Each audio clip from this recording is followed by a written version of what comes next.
المسجد الأقصى والفلسطين والمسلمين اللهم أعز الإسلام والمسلمين وأذل الشرك والكفرة والمعتدية من المشركين اللهم من نصر الدين محمد صلى الله عليه وسلم سبحانك اللهم وبحمدك أشهد أن لا إله إلا أنت أستغفرك وأتوب إليك لله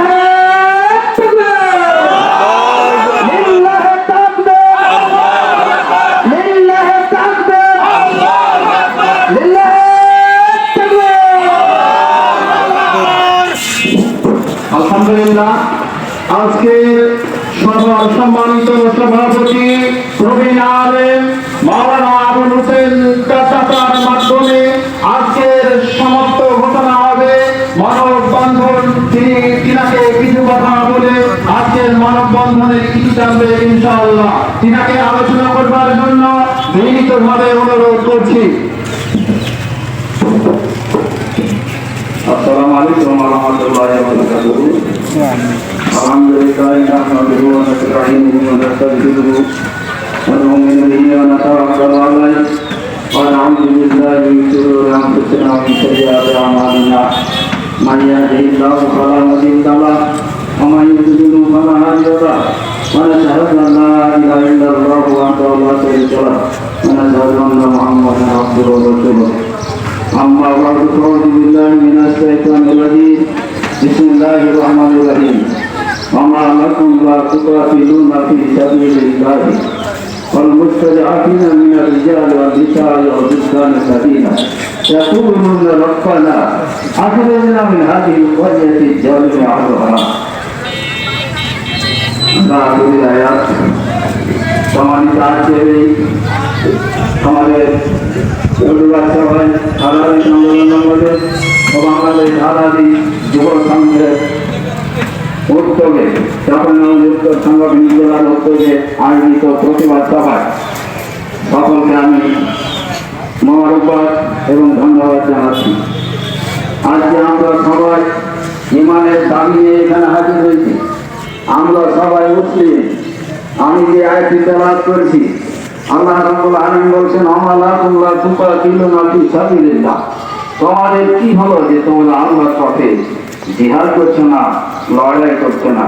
আর মুস্তাজআফিনা মিনার রিজালি one নিসাই ওয়াল উলদানিল লাযিনা, আর যারা দুর্বল পুরুষ, দুর্বল নারী, দুর্বল শিশুরা অসহায় ভাই বলতেছে ইয়াকুলুনা রব্বানা, এ আমাদের রব আখরিজনা মিন হাযিহিল কারিয়াতিল জালিমা আহলুহা, এই আমাদের রব আমাদেরকে এই জালিম অধিবাসীদের থেকে আমাদেরকে বের করো। ওয়াজআলনা মিন লাদুনকা ওয়ালিয়া, হে আল্লাহ তুমি আমাদের জন্য একজন অভিভাবক পাঠিয়ে দাও। ওয়াজআলনা মিন লাদুনকা নাসীরা, আর তুমি আমাদের জন্য একজন সাহায্যকারী দিয়ে দাও। আয় রব, আজকে আমরা এই প্রতিবাদ সভার মাধ্যমে তোমার কাছে প্রার্থনা করছি, তুমি আজকে ফিলিস্তিনবাসীর পক্ষে, গাজাবাসীর পক্ষে প্রকৃত সত্য একজন অভিভাবক দিয়ে দাও, তুমি একজন সাহায্যকারী দিয়ে দাও। আজকে আমরা তোমার এই আয়াতের মাধ্যমে প্রার্থনা করছি, তুমি প্রকৃত সত্য মুসলিমদের পক্ষে একজন অভিভাবক, সাহায্যকারী পাঠিয়ে দাও। ইহুদিরা মুসলমানদের চির শত্রু। রাসূলুল্লাহ সাল্লাল্লাহু আলাইহি ওয়াসাল্লাম আল্লাহ রাব্বুল আলামিন সূরা ফাতিহা আমাদেরকে শিখিয়ে দিলেন ইহদিনাস সিরাতাল মুস্তাকিম সিরাতাল লাযিনা আন'আমতা আলাইহিম গায়রিল মাগদুবি আলাইহিম ওয়ালাদ-দাল্লিন। আমিন। পাঁচ ওয়াক্ত সালাতে প্রত্যেক রাকাতে আমরা সূরাতুল ফাতিহা পাঠ করি এবং ইহুদি খ্রিস্টানদের পথে যেন আমরা না যাই, যেন আমরা আল্লাহর কাছে প্রার্থনা করি এবং আমরা বলি আমিন, আল্লাহ তুমি কবুল করো। এই আমিন শব্দটি ইহুদিদের কাছে সবচেয়ে জ্বলনের কারণ।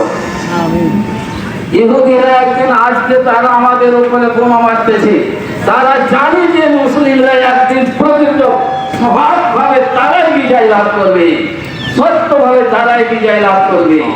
রাসূলুল্লাহ সাল্লাল্লাহু আলাইহি ওয়াসাল্লাম বলছেন যে একদিন এমন সময় আসবে যে মুসলমানরা যুদ্ধ করতে থাকবে, মুসলমানরা যুদ্ধ করতে থাকবে ইহুদিদের বিপক্ষে, আর মুসলমানরা যখন যুদ্ধ করে যাবে তখন তাদের ইহুদিদেরকে দেখতে দেখতে প্রত্যেকটা গাছ, প্রত্যেকটা পাথর বলবে